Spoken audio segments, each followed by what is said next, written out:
expliquem un conte? Anem a explicar el conte de la Rínxols d'Or? Sí? Una noieta rosa, amb el cabell molt rissat. Com té la curiositat, de vegades et pot donar un bon ensurt. Hi havia una vegada una nena molt bonica que tenia els cabells rissats i molt rossos. El seu nom era Rínxols d'Or. Un matí de primavera, la Rínxols d'Or anava passejant pel bosc i va veure una caseta preciosa enmig d'una esplanada. Un cop va estar davant de la casa, va veure que la porta era oberta. Va mirar dins i va preguntar: «Que hi ha algú?» Però ningú va contestar. Llavors va decidir entrar. Un cop dins va veure la taula parada.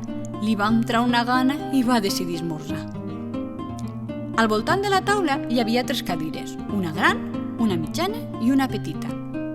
Es va intentar seure la gran, però era massa alta. Va pujar la mitjana, però era massa incòmoda. Es va seure la petita. Li anava perfecte per la seva mida. Però un cop dalt, la cadira es va trencar.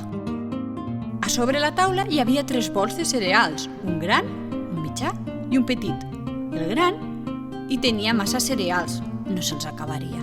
El mitjà era molt difícil d'agafar i el petit era ideal per ella i es va menjar tots els cereals que hi havia.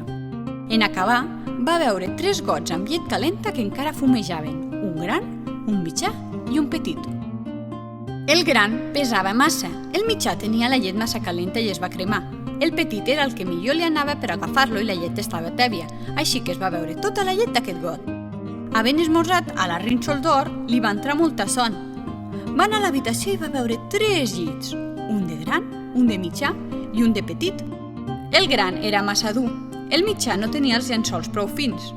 El petit era el de la seva mida i el més còmode, així que s'hi va estirar per dormir una estoneta. Al cap d'una estona, els propietaris de la casa van arribar.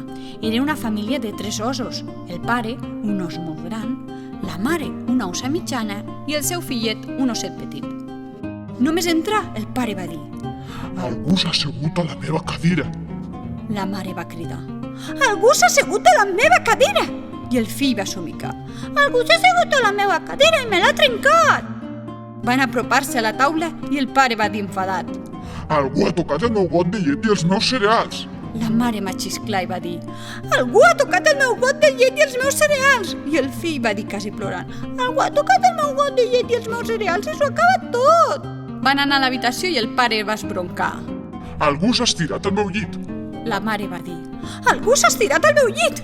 I el fill va dir molt espantat: «Algú s'ha estirat al meu llit i s'hi ha quedat adormit!» Amb tot l'enrenou, la Rínxols d'Or es va despertar.